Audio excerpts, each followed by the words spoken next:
Dale, gracias, Carolina. Entonces decíamos bueno, que nos gustaba el trabajo hecho hasta ahora, es un desafío para nosotros, digamos, igual que ustedes, ¿no? Que nos encontramos en la misma situación en la que tenemos que ponernos a inventar un modo de presentación de los textos y de presentación de las actividades y de trabajo con los textos que no, que no tenemos, sobre el cual no tenemos experiencia o demasiada experiencia, pero bueno, con buena voluntad y con algún grado de creatividad, estamos logrando que, bueno, sacar adelante esta situación. Así que bueno, básicamente eso, para decirles que estamos contentos con esto, cómo se viene dando la cosa, con el compromiso que están mostrando ustedes. Así que, bueno, por ese lado, bien. Por otro lado, la idea de la clase de hoy, o del encuentro de hoy, es hacer un encuentro no demasiado largo, una hora, un poco más de una hora. Ahí volvió Bárbara. Para, bueno, como decíamos recién, tener una especie de encuentro en vivo, escuchar nuestras voces, vernos las caras, y en principio también presentar la segunda unidad, ¿sí? Que es una unidad que tiene que ver con el vínculo entre modernidad y educación.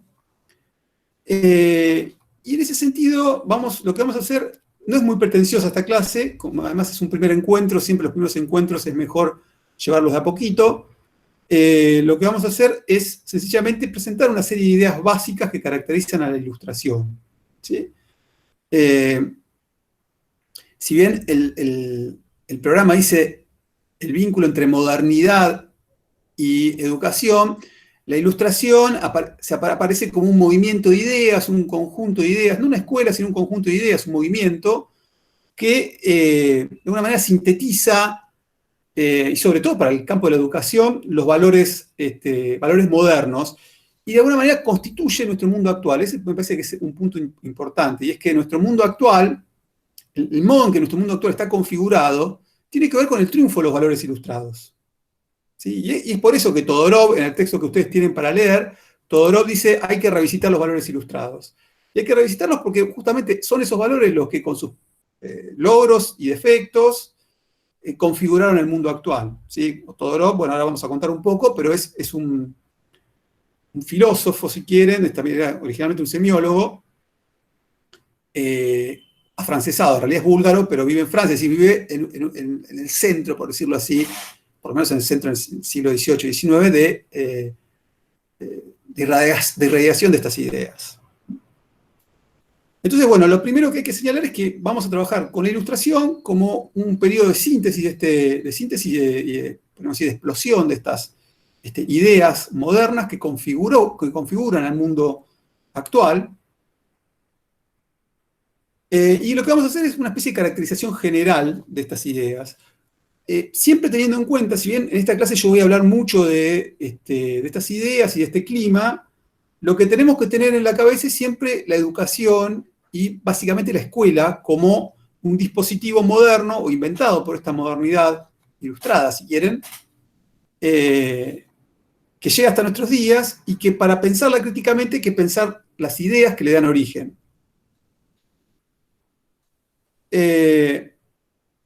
Bueno, en ese sentido yo planteé una serie de preguntas respecto de el vínculo entre la ilustración y la escuela, ¿no? En principio planteaba, si quieren después se las mando las preguntas, ¿es posible pensar una escuela posilustrada? ¿Sí? ¿Cómo sería una escuela posilustrada? ¿Sí? ¿Qué podemos recuperar y qué podemos abandonar de la tradición de la ilustración que todavía nos conforma? Por lo menos eso dice Todorov, y uno podría decir que hay buenas razones para pensar que todavía estamos de ideas de la ilustración. Hay gente que piensa que no, pero bueno, es una hipótesis no descabellada. ¿Cómo concibe, otra pregunta, ¿no? ¿Cómo concibe los sujetos? ¿Cómo los produce la ilustración? ¿No? Y obviamente, ¿cuál es el papel de la escuela en esa producción de sujetos? Bueno, esas son todas preguntas sobre las que vamos a retornar, sobre todo, bueno, en esta clase un poco, pero sobre todo en la clase que viene, cuando trabajemos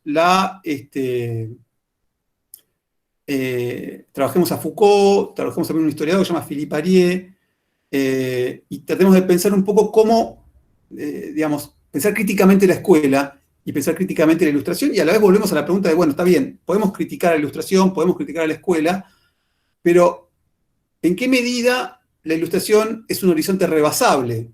¿De qué manera, o dicho de otra manera, de qué manera podemos pensar una escuela posilustrada? ¿No? Es un problema, ese que lo queremos plantear como problema, ¿no? Entonces, bueno, volvamos un poco sobre la ilustración y la caracterización que Todorov hace de la ilustración, ¿no? Todorov, como les decía recién, es un intelectual de origen búlgaro que originalmente se hace muy conocido como semiólogo en los 60, bajo la ola del estructuralismo. Y después tiene un giro bastante sorprendente y se dedica a la filosofía y la historia, y algo así como la historia de las ideas, o mejor dicho, vuelve sobre la historia de las ideas, sobre la historia de la ilustración, básicamente para responder a un conjunto de problemas que aparecen en su mundo actual, ¿sí? Bueno, no es un tema que vayamos a tocar mucho el de por qué Todorov elige la ilustración o elige revisar las ideas de la ilustración, pero uno podría decir que hay ahí algo que nosotros también vamos a intentar hacer, que es tratar de pensar o retornar o revisitar las ideas de la ilustración en función de nuestros propios problemas, ¿sí? Vamos a ver a la ilustración porque tiene algo para decirnos respecto de los problemas que nosotros tenemos en la educación, en las instituciones educativas, en la escuela como institución moderna. ¿Se acuerdan cuando hablábamos al principio, en la primera unidad, la relación que tiene la filosofía con su pasado? Que la filosofía de la educación es histórica porque visita la tradición y visita el pasado en busca de respuestas. Bueno, claramente es lo que está haciendo Todorov, es lo que veíamos que hacía Carr, etc. Entonces vamos a ver, repito, a la ilustración para pensar los problemas de la actualidad, ¿sí? Entonces Todorov lo que propone para pensar o para presentar las ideas ilustradas es tres ideas, dice Todorov. En realidad, si uno lee el texto, no sé si pudieron leerlo, el texto, pudieron verlo, el texto que tuvimos que preparar un texto ad hoc, digamos. Hicimos como una especie de resumen del texto. Bueno, los que pudieron ver, bueno, veo que varias me están respondiendo que sí, buenísimo. Todorov lo que hace es proponer, dice, vamos a caracterizar la ilustración a partir de tres ideas, ¿no? Pero en realidad cuando uno la lee, lo que encuentra es que hay una idea que es la que realmente es central en el proyecto ilustrado, en la manera que caracteriza Todorov el proyecto ilustrado, que es la idea de autonomía, ¿sí? La autonomía como un proceso que comienza con la modernidad y que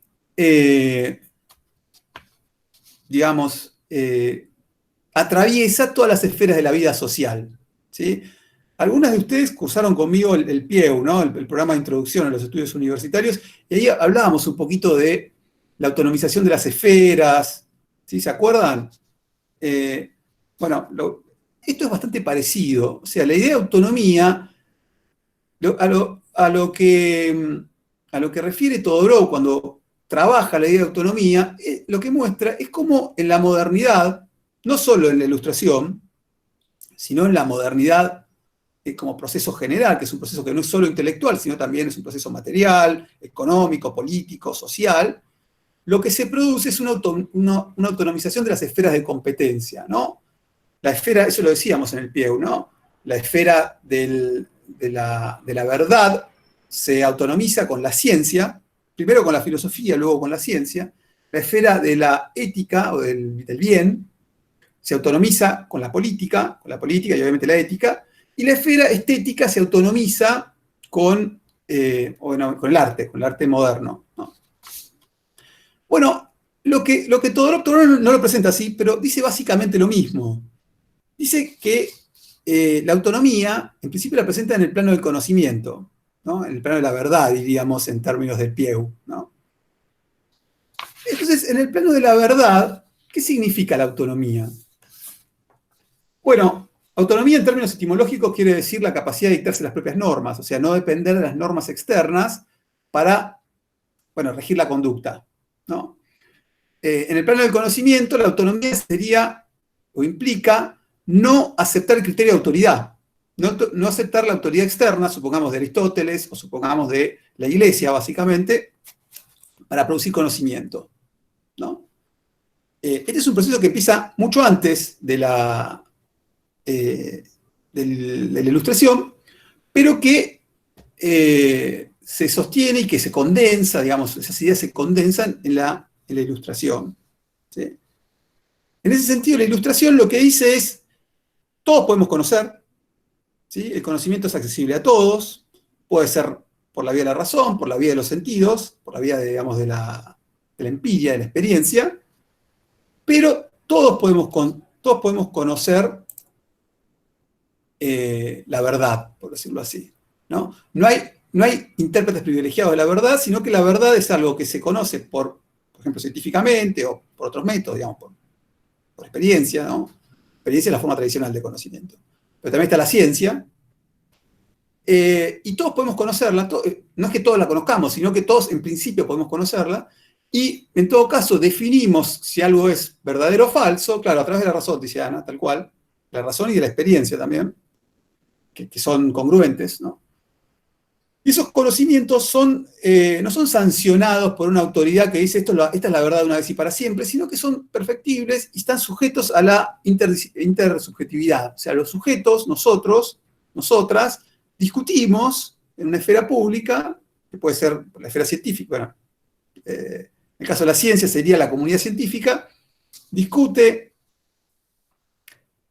qué es verdadero, ¿sí? Supongamos hoy, lo vemos hoy, por ejemplo, voy a poner un ejemplo de hiperactualidad, ¿no?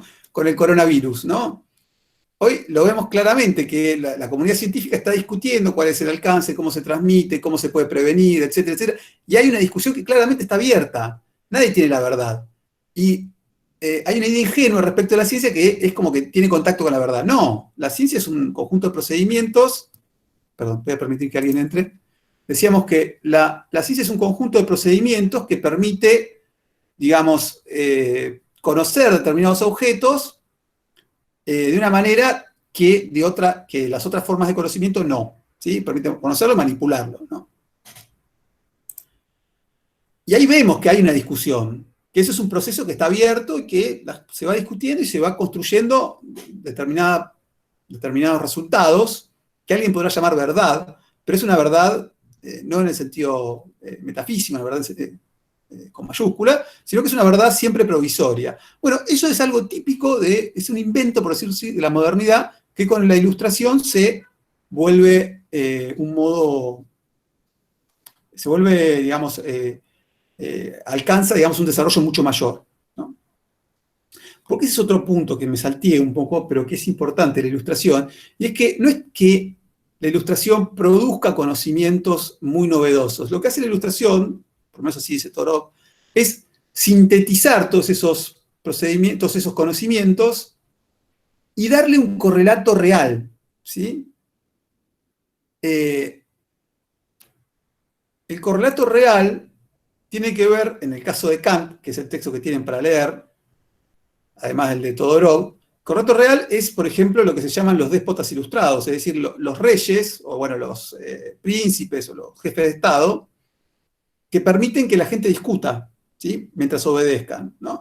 Pero después hay otro correlato real mucho más poderoso que es la Revolución Francesa, ¿sí? Que se produce unos años después de esto, el texto de Kant, 5 años después del texto de Kant. Y que ahí claramente se configura nuestro mundo moderno, ¿no? Por eso es que se dice que la Ilustración es tan importante, porque ese conjunto de ideas configuran el modo en que pensamos nuestra vida social, ¿sí? Nuestros proyectos personales, nuestras instituciones, como por ejemplo la escuela. ¿Está claro hasta acá? ¿Sí? Bueno, bien. Joaquín me dice que sí. Andrea, Liliana, bueno, bárbaro. Me quedo tranquilo entonces. Entonces decíamos, hay una autonomía en el plano del conocimiento que tiene que ver con construir el conocimiento autónomamente. Ya no depende de Dios ni de autoridades como Aristóteles, sino de la manera en que nosotros mismos, como comunidad, digamos, comunidad científica, podemos construir un conjunto de conocimientos. Esto obviamente supone un conflicto con la religión, ¿sí? Esto es parte como de la épica, si quieren, del mundo ilustrado, que es ese conflicto con la religión. De hecho, se suele narrar en esos términos. Acá Todorov aclara un par de cosas. Dice, claramente hay un conflicto, pero ese conflicto tiene que ver, es limitado, no tiene que ver con el contenido de la fe y demás, o con el plano privado de la fe, sino sobre todo tiene que ver con los límites, ponerle límites a las pretensiones de la iglesia, de la religión, de cualquier religión, ¿no? Pero sobre todo el cristianismo, están pensando. Y ese límite tiene que ver con la distinción privado-público. En el plano de lo público, eso que Kant quiere, digamos, fogonear, que quiere estimular, que es la discusión pública, el uso público de la razón, en ese plano no se puede utilizar los saberes, digamos, la verdad revelada en términos divinos. No se puede decir, bueno, yo creo esto porque me lo dijo Dios, o porque es un dogma divino. Hay que traer argumentos racionales. No sé si se entiende esa diferencia, pero voy a hacer un poquito de hincapié porque es justamente la distinción entre el uso privado y el uso público de la razón. No es exactamente lo mismo, pero tiene que ver con la distinción privado-público. Desde el punto de vista privado, uno puede tener la creencia que quiera. No, Marcela apunta si eso es Kant.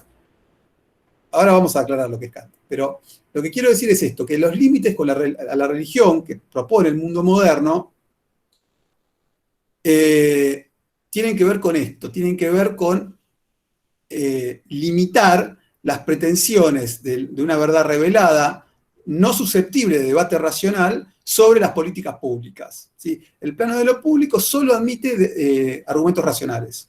Si vos querés traer un dogma de fe, no sirve, está prohibido como argumento racional. ¿Se entiende? En ese sentido, hay una separación entre lo estrictamente, las cuestiones estrictamente de fe, que son privadas, y las cuestiones estrictamente racionales, que son susceptibles de ser públicas. Sí, acá creo que Sandra, no me acuerdo el nombre de la persona que me preguntó recién, me decía si es porque no se puede probar. Claro, porque escapan, digamos, los dogmas de fe escapan a la lógica del intercambio racional, del diálogo racional. No porque sean irracionales, sino porque están más allá de eso. ¿Sí? Eso es algo que también Kant en otros textos prueba, ¿no? Que hay ciertas preguntas que nos hacemos, que no podemos evitar hacérnoslas, pero a la vez no las podemos, no podemos llegar a un acuerdo al respecto, porque está más allá de todo acuerdo posible. El acuerdo supone la racionalidad. En síntesis, para que a ustedes les quede, Sandra era la que había preguntado, Sandra Apostólico. Bueno, sí, esa es la respuesta a tu pregunta. En síntesis, para que esto les quede como fijado, uno de los procesos propios de la modernidad y que encuentra en la ilustración un momento de madurez, de síntesis y madurez, es esta emancipación en el plano del conocimiento, que construye sus propias pautas para producir conocimiento y que no acepta una autoridad externa, como la autoridad de la religión, por ejemplo, de Dios o de nadie, por afuera de la racionalidad que está distribuida en todas las personas por igual. ¿Sí? De hecho, ese es para poner una cita que es como muy filosófica, ese es el principio, por ejemplo, del discurso del método, del texto de Descartes, que es uno de los textos que fundamentan la modernidad filosófica, que es: nada hay mejor distribuido en el mundo que el buen sentido. Es decir, lo que está diciendo es: todos somos racionales, todos podemos entender racionalmente nuestros intercambios. Digamos. Bien, también esta autonomía tiene, estamos hablando de la autonomía como un rasgo, una idea que caracteriza por un lado, la modernidad, por el otro, en el caso de Todorov y la presentación que estamos haciendo acá, a la ilustración. La autonomía también tiene una manifestación que no solo tiene que ver con la verdad, es decir, con la ciencia, con la autonomía del conocimiento, sino también con lo bello, ¿sí? En la modernidad y en la ilustración, que es un movimiento moderno, se produce una autonomía de la esfera estética, una autonomía de lo bello. Eso quiere decir que se empieza a construir, el artista empieza a ser, digamos, un sujeto social distinto. Ya no es, dice Todorov muy bien, dice, se nota que ha leído textos de historia de la cultura y de historia del arte, sobre todo de historia de la cultura, ya no es como era antes, una especie de, dice, de bufón o de persona que entretiene a los ricos, sino que es un sujeto social autónomo que produce belleza, produce objetos bellos y los vende en el mercado. ¿Sí? En esa autonomización de la esfera estética hay, digamos, un proceso, o es el síntoma de un proceso enorme de transformación del mundo social. ¿Sí? Los artistas, los escritores, los poetas, los artistas plásticos, esa es como la figura más clásica. Sandra pregunta si se separa de lo racional. Bueno, sí, claramente, el mundo estético no es un mundo, o sea, es distinto del mundo de la verdad. No quiere decir que sea irracional exactamente, lo que quiere decir que tiene una lógica distinta. Y en esa lógica distinta, el artista es autónomo en la producción de valores estéticos, en la producción de belleza, digamos. No tiene que ser bello según los cánones según Dios. Digo, no se me ocurre otro ejemplo, pero según lo que puede señalar alguna autoridad religiosa, sino que produce resultados estéticos bellos en función de lo que autónomamente la esfera estética, digamos, si antes hablábamos de la comunidad científica, ahora hablamos de la comunidad de artistas, lo que la comunidad de artistas define que es bello, ¿sí? A partir de los intercambios de los artistas, y dicen, bueno, esto es lo bello, ¿sí? La Mona Lisa es bella, no sé, eh, eh, Picasso es bello, Paul Klee es bello, etcétera, ¿no? Lo que quiero decir, no es que tiene que venir. Si pregunta si hay una definición de lo bello. Puede haber definiciones de lo bello, pero el problema es que eso, definir qué es bello en la práctica o teóricamente, es propio de un campo específico. No es que viene una autoridad exterior del Papa y dice, bueno, esto es realmente bello, ¿no? Es bello Leonardo y es feo, no sé, Caravaggio. No, Caravaggio produce objetos bellos de manera autónoma, no importa lo que diga la autoridad, porque es una autoridad que no, el Papa no tiene autoridad en el plano de lo estético. ¿Sí? Digo, no sé si se entiende la idea, lo que se construye, por acá dice Débora Punta, ¿quién la tiene? Los artistas. ¿Quién tiene autoridad en el plano de lo estético? Los artistas. El artista que produce belleza y el círculo de artistas son los que definen lo que es bello. ¿Sí? Eso no existe antes de la modernidad. Digamos, es un proceso, porque además es un proceso, no es que de un día para el otro se produce, es un proceso de autonomización.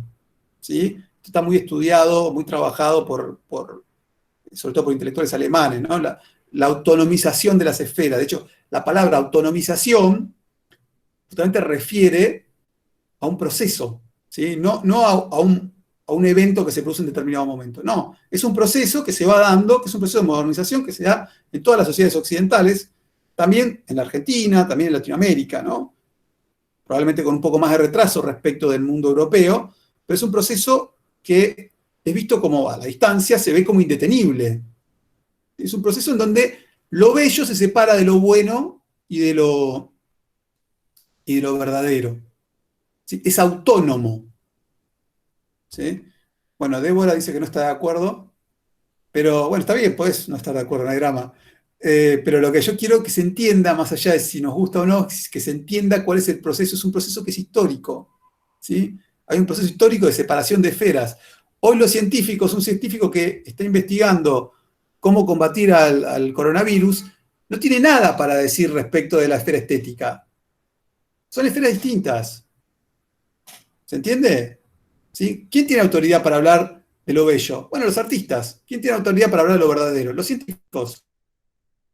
Hablar de lo bueno. Bueno, todos nosotros, porque todos participamos del debate respecto de lo bueno, todos somos seres éticos y políticos. ¿Sí? Ese es justamente el problema de la política. Pero en las otras esferas sí que hay claramente campos autónomos. ¿Sí? Bueno, hasta acá vamos bien. Hasta acá estamos caracterizando al mundo moderno como un mundo en que se va, se produce una autonomía de la esfera del conocimiento que ya no responde digamos, a los mandatos exteriores, ¿sí? Se produce una autonomía del campo estético, ¿sí? Si uno mira, de hecho, mira las obras, lo que aparece también como tema en las obras modernas, ahí sí se ve un cambio muy fuerte. Es la vida cotidiana, por ejemplo. La vida cotidiana puede ser objeto de estetización y de belleza. ¿Sí? Si uno mira el arte medieval, lo que aparecen son exclusivamente escenas de la Biblia. ¿Sí? Ahí se ve muy bien, no se me ocurrió, se me acaba de ocurrir que eso es una muy buena manera de ilustrar la autonomización. ¿Sí? El campo, digamos, el paso del arte medieval al arte moderno es brutal, se nota claramente la autonomización. Para el año que viene ya sé que voy a usar ese ejemplo. Y ahí después también es interesante, decíamos, el campo de lo bello, el campo de lo verdadero, y también está el campo de lo bueno, o de lo ético político, que acá también hay una referencia en Todorov, y es también una referencia que aparece en Kant, ¿no? ¿Qué es esta idea de podemos discutir cuál es el buen orden social? Eso no induce a la rebelión o no induce al desorden social, porque justamente podemos elaborar una distinción, y esto es Kant, ¿no? Esto es el texto de Kant que tienen para leer, una distinción entre el uso público de la razón y el uso privado. ¿Sí? De hecho, lo que dice Todorov es, bueno, se empieza a hacer una elaboración crítica de la esfera pública tolerado por soberanos indulgentes que dejaban hacer un uso público de la razón, como por déspotas ilustrados como Federico II de Prusia, que es el personaje que es elogiado por Kant en el texto que tienen para leer. ¿No? Habla de la época de Federico, hace muchos elogios de Federico porque era un déspota ilustrado, es decir, era un monarca o bueno, un líder que maneja un estado hereditario, digamos, pero a la vez permite que digamos, hay una tolerancia respecto al uso público de la razón, además una tolerancia religiosa. ¿Sí?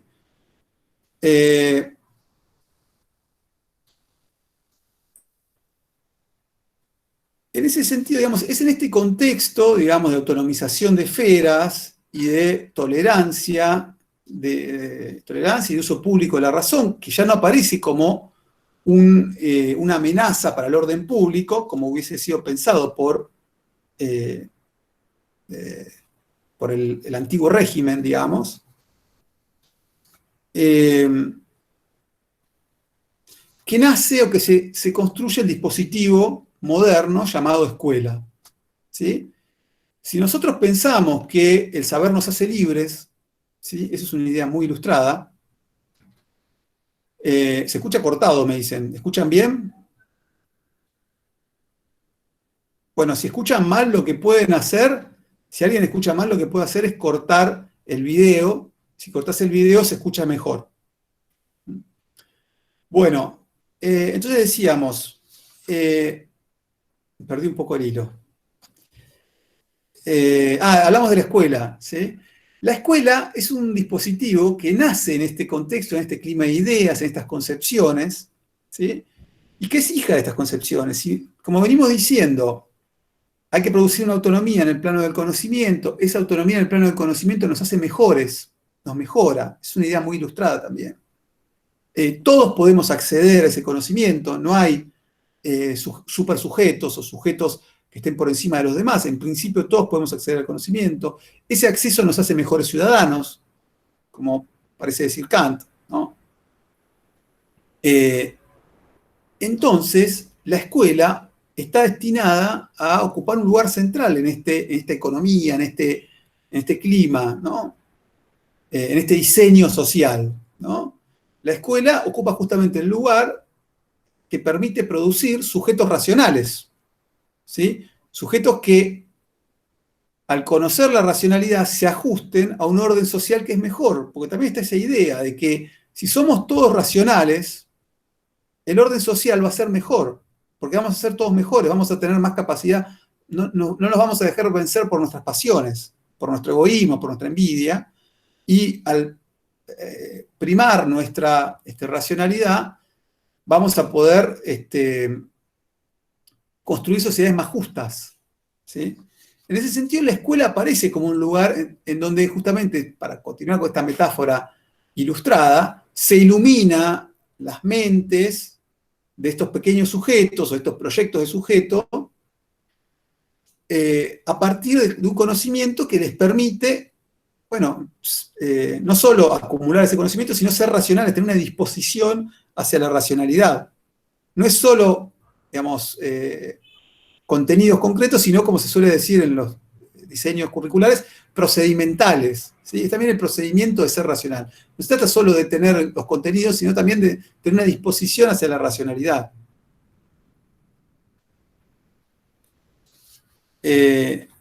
Bueno, me detuve un poco en la escuela. Todorov lo habla muy rápidamente, se refiere a la escuela en términos de laicismo, y dice, bueno, la escuela es laica, y eso permite que, digamos, se impregne de todos estos valores ilustrados, que son los que describí hace un rato, ¿no? Que tienen que ver con el valor del conocimiento y el vínculo entre el conocimiento y la libertad, ¿sí? Y la racionalidad y la construcción de un orden más justo, ¿no? Bueno, retengan esto porque sobre esto vamos a volver a lo largo de esta unidad, ¿no? Vamos a preguntarnos qué tan efectiva es esa institución, ese aparato, esa tecnología de poder, diría Foucault, como para producir esos sujetos, si esos sujetos además son deseables o no, o en algún sentido son deseables y en otro no, etc. ¿No? Vamos a tratar de hacer una especie de crítica, fundada obviamente, de este proyecto ilustrado. Y a la vez entender que por ahí es muy difícil rebasar este proyecto ilustrado. ¿Sí? Por eso decía la pregunta hace un rato, ¿es posible pensar una escuela posilustrada? ¿Cómo sería una escuela posilustrada? ¿La verdad no libera? ¿No es bueno el saber? Bueno, es un tema, ¿no? Es un tema ese, pensar cómo construir una institución educativa, la escuela como dispositivo educativo, más allá de estos valores, ¿sí? Por lo menos eso opino yo, capaz que a ustedes les parece distinto, tienen una idea distinta, ¿no? Bueno, a mí me parece que en términos como de caracterización de la ilustración, me parece que con la idea de autonomía alcanza, ¿no? Con la idea de explicar la autonomía, ese es el primer capítulo, ¿sí? Después, Todorov explica un poquito más en una discusión que parece tener más que ver con los objetores más conservadores, más antimodernos, explica cuáles son cuál es el modo en que esa autonomía se autorregula, porque digamos, un antimoderno podría decir, un conservador podría decir, bueno, está bien, la autonomía ahora domina todo, pero ¿cuál es el límite de la autonomía? Bueno, y ahí entonces Todorov muestra algo que todos sabemos, y es que el límite para la autonomía son los otros, ¿sí? Lo que hace la modernidad es poner el valor de la vida humana y los proyectos de los demás, darle una dignidad que hace que sea imposible que nuestra autonomía pisotee la autonomía de los demás, ¿sí? Acá está el principio de lo que la Revolución Francesa llama los derechos del hombre y que nosotros llamamos derechos humanos, el reconocimiento de la dignidad humana de los demás. Bueno, acá Gabriela dice, tu derecho termina donde comienzan los míos. Bueno, esa es una definición clásica de los límites éticos, ¿no? Tu libertad termina donde termina la mía, ¿no? Bueno, claramente esa frase bien interpretada, pues hay malas interpretaciones de esa frase, que bueno, no vamos a entrar porque no es un curso de ética, pero esa frase bien interpretada tiene que ver, o interpretada con buena fe, por decirlo así, no bien interpretada, tiene que ver con eso, con el reconocimiento del otro, de la otra persona, como una dignidad equivalente a la mía. Y por lo tanto yo no puedo estar pisoteando a la otra persona. Sí, acá había una pregunta que se me fue ahora, que tenía que ver con la libertad de los demás. Sí, claro, la libertad de los otros puede ser un obstáculo para mi libertad. Si la libertad de los demás está desatada, ¿sí? Eh, puede atacar mi libertad. Eso se llama estado de naturaleza. ¿Sí? Si no hay límites para la libertad de los demás, me pueden hacer cualquier cosa. ¿Sí? Justamente en este mundo ilustrado, ordenado, racional, por lo menos esta utopía racional, todos los sujetos reconocemos a los demás como sujetos similares a nosotros. Por lo tanto, no podemos dañarlos. Esa es la idea de la universalidad de los derechos humanos, hace que funcione como un límite para nuestra autonomía, o para nuestra libertad, si quiere. ¿Sí? Bueno, hasta acá me parece como interesante, digamos, el objetivo de la clase era básicamente presentar este fresco, si quieren, de la Ilustración, como digamos, como un movimiento prerevolucionario, pero que antecede inmediatamente la Revolución Francesa, que es el acontecimiento político que conforma nuestras sociedades actuales. Nuestras sociedades actuales son todas posrevolucionarias.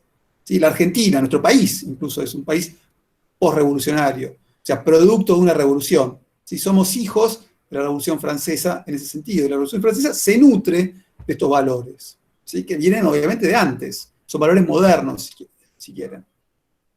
En ese sentido, recorrer estos valores nos permite pensar cómo se configuró el mundo actual y pensar particularmente una institución como la escuela, que ocupa un rol central en esa configuración, en esa utopía racional. ¿Sí?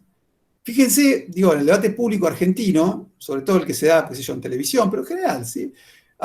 Cuando aparecen los problemas a los que nos enfrentamos, siempre aparece una especie como de solución mágica que es la educación. ¿Sí? Los que intervienen en el debate dicen, bueno, porque falta educación. ¿Sí?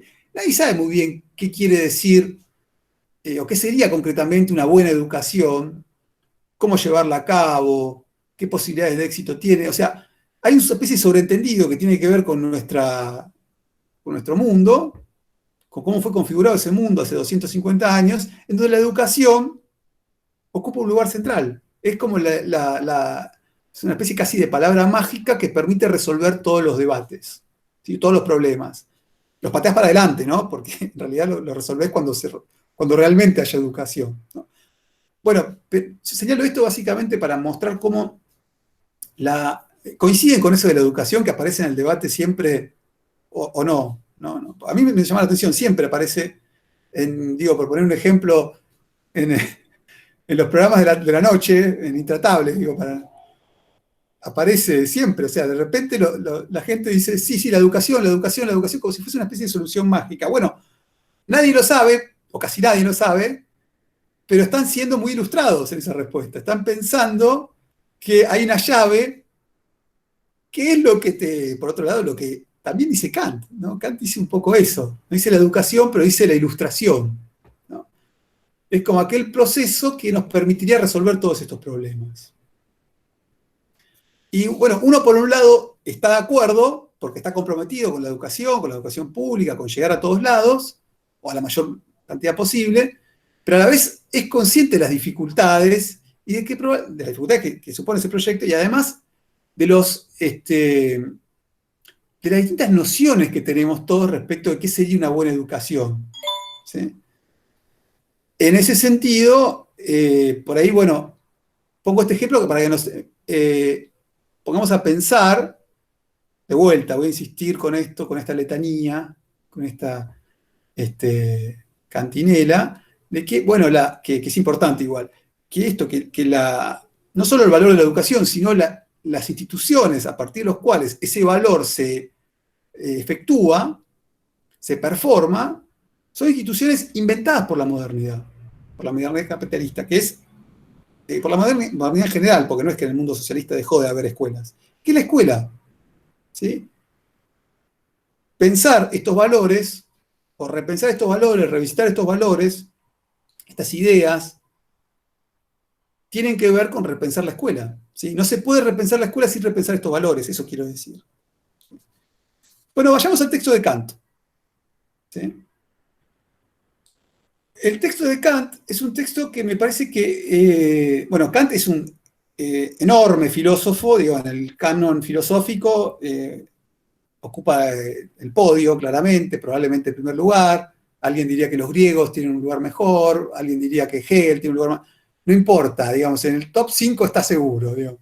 No, lo que quiero decir más allá de esta caracterización es un filósofo súper importante, súper canónico, súper central, que vive en lo que hoy es Alemania, pero que en ese momento era Prusia, conocida como Prusia,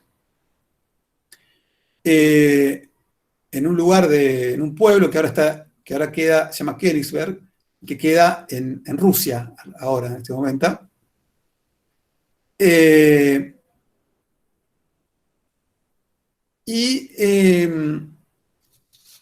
Bueno, produce una obra monumental que tiene un montón de áreas de la filosofía, la ética, la estética, la teoría del conocimiento, pero además de todo eso, decía, además de ser un genio, Kant, Kaliningrad, sí, tal cual, se llama así ahora Königsberg.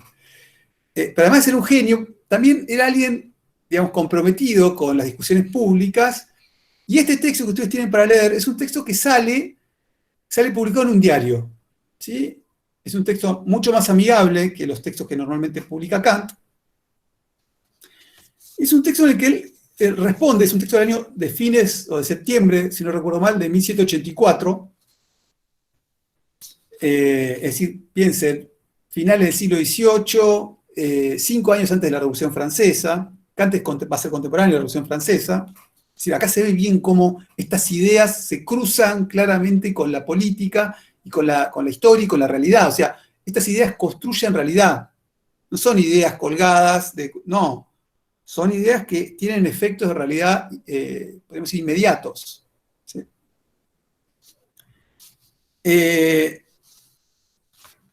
Bueno, Kant publica este texto en un diario berlinés, se llama, lo tengo anotado acá, en castellano se llamaría algo así como el Mensuario Berlinés, a propósito de un debate que había iniciado un clérigo, donde pregunta, ¿qué es la ilustración? Dígame qué es la ilustración, ¿no? Y hay varias respuestas, entre ellas las de Kant, ¿no? Y Kant dice cosas que están... Boletín mensual de Berlín, dice Cintia, muchas gracias. Y Kant dice un par de cosas que vamos a recuperar y que tienen que ver, están como muy, digamos, enclavadas en el corazón de esto que llamamos ilustración. ¿Sí? Es una síntesis de este movimiento moderno enorme que se llama ilustración y que va a explotar con la Revolución Francesa y que va a configurar el mundo actual, ¿no? Lo primero que hace es caracterizar a la ilustración, dice, como la salida de la autoculpable minoría de edad de los hombres y las mujeres, ¿no? Es decir, salida de la minoría de edad, ¿sí? Ahí hay varias cosas. La primera es que nosotros aceptamos ser menores de edad, ¿no? Tener tutores, eso quiere decir ser menores de edad, ¿no? Es decir, que otras personas, no servirnos de nuestro propio entendimiento, ¿sí? Y confiar en lo que los demás, en la guía de los demás, de los tutores, ¿sí? Kant dice casi inmediatamente sapere aude, que significa, me comentaron, no sé latín yo, pero me comentaron que significa algo así como anímate a pensar por ti mismo, ¿sí? Esa es un poco la épica de la ilustración. La épica de la ilustración es, tenemos que pensar por nosotros mismos, tenemos que ser autónomos. Eso está diciendo, Kant no usa la palabra autonomía acá, en este contexto, pero es eso lo que está diciendo. Anímate a pensar por ti mismo significa tenemos que ser autónomos, tenemos que pensar por nosotros mismos, ¿no? Ten el valor de servirte de tu propio entendimiento. Esa es la traducción de atrévete a saber, dice Sandra, muy bien. ¿Sí? Bueno, acá la minoría de edad es interesante porque piensa, esto es algo muy moderno, no solo moderno, sino muy ilustrado. Los chicos son sujetos torpes, ¿sí? Son presujetos, si quieren. la minoría de edad es un lugar de oscuridad, de desconocimiento, y hay que orientarla por el buen camino, por el camino de la luz, de la ilustración. ¿Sí? Eso es algo que uno puede discutir, pero hay una idea clara de minoría de edad y de infancia como el lugar de la carencia absoluta. ¿Sí? Eso en Kant en ese texto de Kant es completamente así. ¿No? Entonces lo que dice es, seamos autónomos, seamos adultos, sirvámonos de nuestra propia razón. ¿Sí?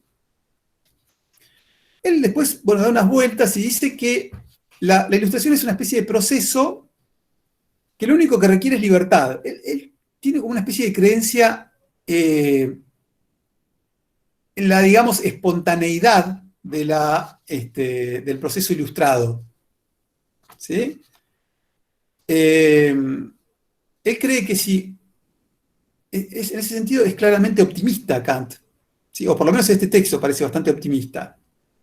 Él cree que si vos le das libertad a las personas, libertad para discutir, libertad para pensar, y estimulás esa libertad y esa capacidad de pensar, la gente, o el pueblo, la opinión pública, los ciudadanos, como lo querramos llamar, paulatinamente van adquiriendo ilustración, van obteniendo resultados que responden a su propia capacidad de entender la realidad.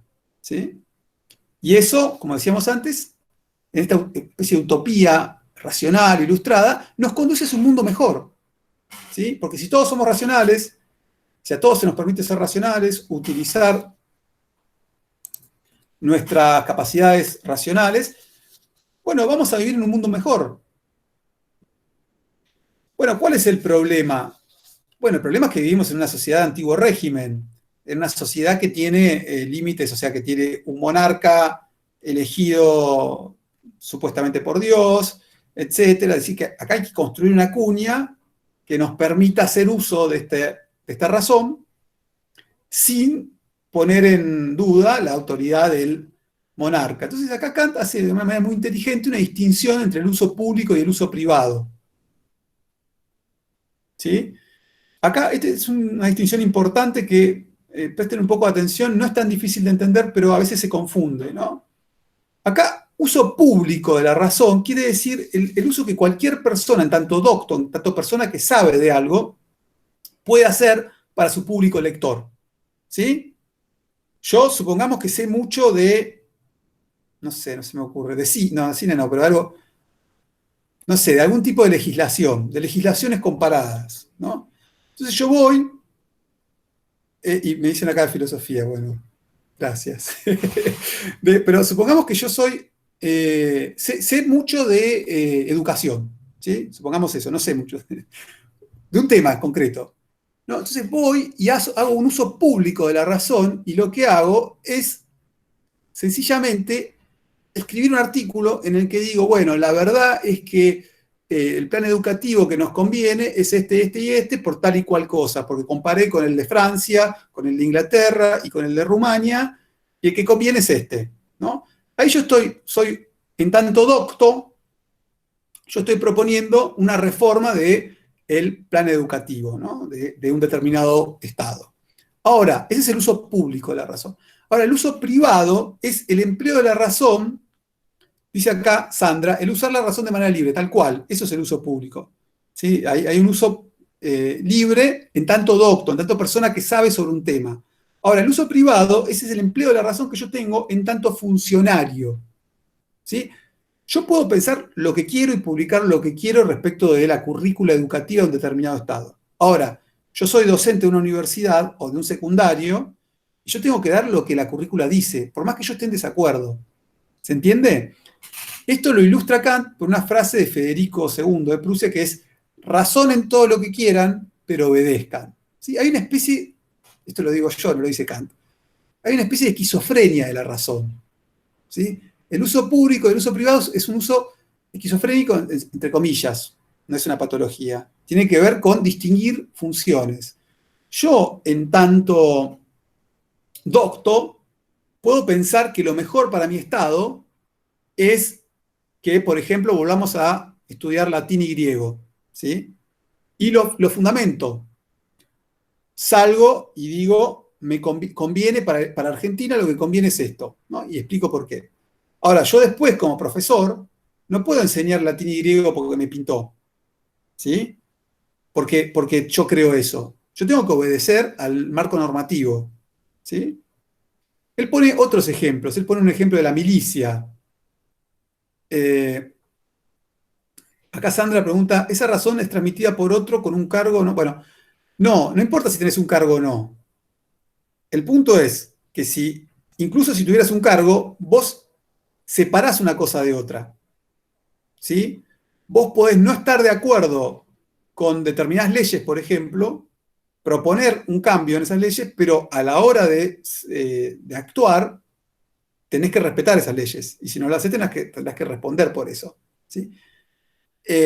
Si vos sos un funcionario, sos un juez, por ejemplo, vos no estás de acuerdo con determinada ley, ¿sí? Y publicás artículos en donde vos decís, no estoy de acuerdo con determinada ley, por esto y lo otro. Tanto doctor vos lo puedes hacer. Ahora, en tanto funcionario, en tanto juez, vos tenés que hacer lo que dice la ley, porque esa es, digamos, porque eso es el modo en que funciona el mundo, digamos, diría,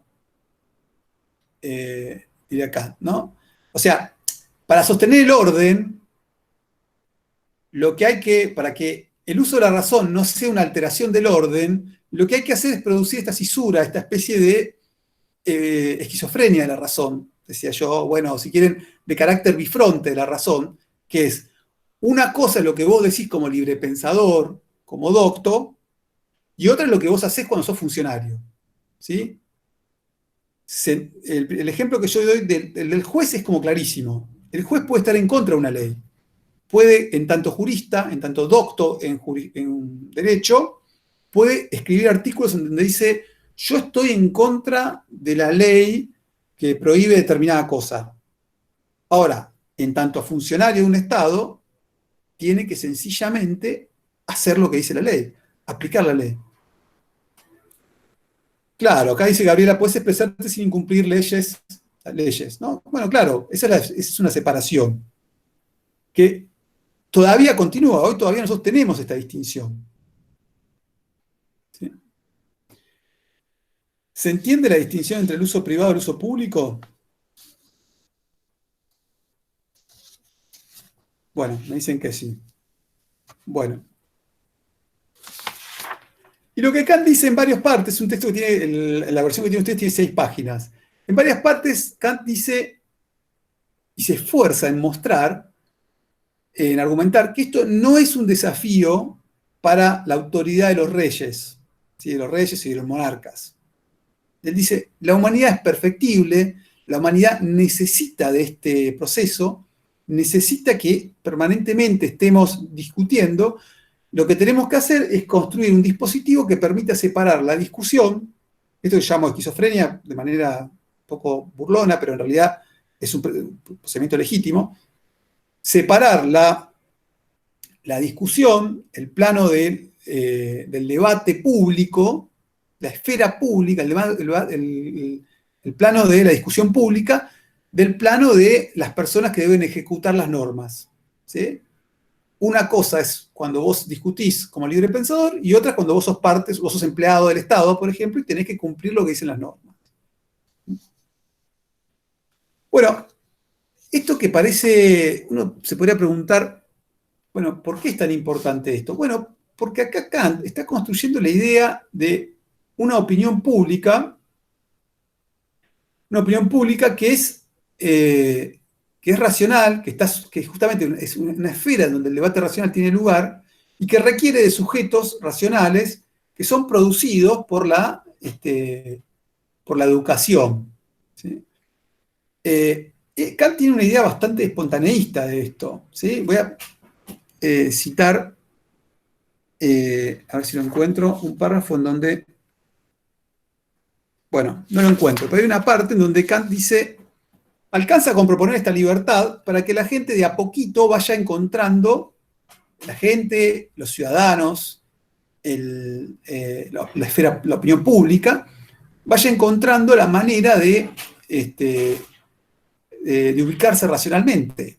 ¿Sí? La racionalidad es algo que es innato en las personas y es paulatino y nos va perfeccionando paulatinamente, ¿no? Bueno, cualquier parecido con lo que mencionamos antes, el papel que se le da a la educación, no es coincidencia, digamos. Efectivamente, la educación es pensada como la incorporación, por términos modernos, de racionalidad en sujetos que no la tienen, ¿no? Justamente, acá aparece el párrafo donde esto tiene, digamos, lugar. Dice Kant, si ahora nos preguntamos, ¿es que vivimos en una época ilustrada? La respuesta será no, pero sí una época de ilustración. Es decir, Kant está haciendo el mismo movimiento que se hace en Intratables cuando se discuten los problemas de la Argentina, ¿no? Que es, bueno, cuando seamos educados, cuando la educación efectivamente tenga lugar, Kant diría cuando la ilustración efectivamente tenga lugar, vamos a alcanzar ese momento en el que resolvamos los problemas, ¿no? Falta todavía, sigo citando, ¿no? Falta todavía mucho para que tal como están las cosas y considerados los hombres en conjunto, se hallen en situación, ni tan siquiera en disposición de servirse con seguridad y provecho de su propia razón en materia de religión. Pero ahora es cuando se les ha abierto el campo para trabajar libremente en este empeño y percibimos inequívocas señales de que van disminuyendo poco a poco los obstáculos a la ilustración general, o superación por los hombres de su merecida tutela. En este aspecto, nuestra época es la época de Federico. Bueno, acá hay un elogio del monarca que permite que haya un debate racional, libera el debate racional y cualquiera como doctor puede hablar. Eso permite, eso irradia sobre la esfera pública y si las personas se les permite tener debate, entonces las personas van a ser racionales. No hoy, no mañana, pero de a poquito. ¿Sí? Hay una idea, es una idea muy, muy moderna, que es la de proyectar en el futuro el alcanzar cierto estado racional. ¿Sí? Es una tarea, es una larga marcha, es una tarea de todos los días, pero que tiene un horizonte alcanzable o por lo menos idealmente alcanzable en el futuro. Acá justamente lo que decía de la espontaneidad de la ilustración está hay una cita un poquito más abajo en la página 5. Dice, nada hay que temer por la tranquilidad pública y la unidad. Federico, no tengas miedo de que esto te va a generar, digamos, un desorden público, ¿no? Dice, los hombres poco a poco se van desbastando, ¿no? Desbastando, o sea, se van, devastar quiere decir, es lo que se le hace, por ejemplo, a la piedra es como pulido, ¿no? O sea, los hombres, quiere decir los hombres, las mujeres, los niños, son un material que debe ser pulido, ¿sí? Se van desbastando espontáneamente, siempre que no se trate de mantenerlos de manera artificial en estado de rudeza. Es decir, hay una predisposición natural hacia la ilustración, espontánea hacia la ilustración, de todas las personas. ¿Sí? Por eso acá, esto uno lo puede inferir, la escuela ocupa un lugar central, completamente, decíamos, completamente estratégico para la construcción de una sociedad racional, ilustrada, en donde los sujetos obedezcan a las normas porque las normas son racionales. O sea, los sujetos son racionales, piden normas racionales, las tienen y las obedecen, porque son autónomos, porque se dieron esas mismas normas, ¿no? Se obedecen a sí mismos al obedecer al Estado. Bueno, hay toda una construcción en donde la escuela, que es la construcción de nuestras repúblicas y nuestro mundo actual, donde la escuela ocupa un lugar central, tiene un lugar político, digamos, imposible de exagerar. ¿Sí? Bueno, hasta acá llegamos con la reconstrucción. Lo que queríamos con esto, decíamos que esta iba a ser una reunión corta, y más o menos ya llevamos un poquito más de una hora, y lo que queríamos mostrar era esto, cómo se perfila este conjunto de ideas, este conjunto de concepciones, y cuál es el lugar que al interior de ese conjunto de ideas y de concepciones se le da a la escuela. ¿Cuál es el lugar que ocupa la escuela? En la clase que viene vamos a trabajar las críticas, o sea, vamos a pasar del siglo XVIII a fines del siglo XX, o a la segunda mitad del siglo XX, y también obviamente vamos a volver sobre nuestra actualidad, y vamos a pensar críticamente 200 años de esta experiencia de la escuela. de la escuela como institución moderna, ¿sí? Vamos a pensar las críticas y vamos a pensar también qué tan rebasable es este horizonte, qué tan posilustrados podemos ser, o por lo menos qué tan posilustrada puede ser la escuela, ¿no? Es un debate interesante, me parece. Así que, bueno, espero que se haya comprendido como el, el conjunto de ideas, el clima de ideas, las concepciones que están detrás de todo esto, detrás de toda esta maquinaria, de este aparato, esta institución que es la escuela, institución moderna, y para poder pensarla críticamente la semana que viene. ¿Alguna pregunta? ¿Algo que quieran? No pude tener muchas preguntas porque me aparecían y cuando las leía se me desaparecían. Pero bueno, si alguien quiere hacer alguna pregunta, las escucho.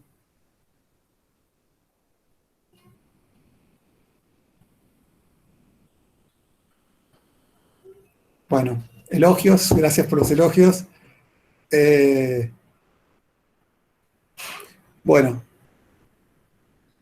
bueno, entonces nos vemos la semana que viene. Una cosa que quería aclarar es que, bueno, esta semana no vamos a tener una tarea, venimos dándole mucha tarea y sentimos que, bueno, que están haciendo un gran esfuerzo y, bueno, esta semana no le vamos a dar una, una tarea extra, no la vamos a sobrecargar. Eh, y sabemos que están haciendo un gran esfuerzo para responder a las tareas que están haciendo hasta ahora. Y bueno, volvemos la semana que viene para charlar un poco más sobre estos temas, ya no en el comienzo de este proceso, sino al final, es decir, en la segunda mitad del siglo XX y principio del siglo XXI. Las críticas que podemos pensar a la escuela en nuestra actualidad. Bueno, seguimos la semana que viene.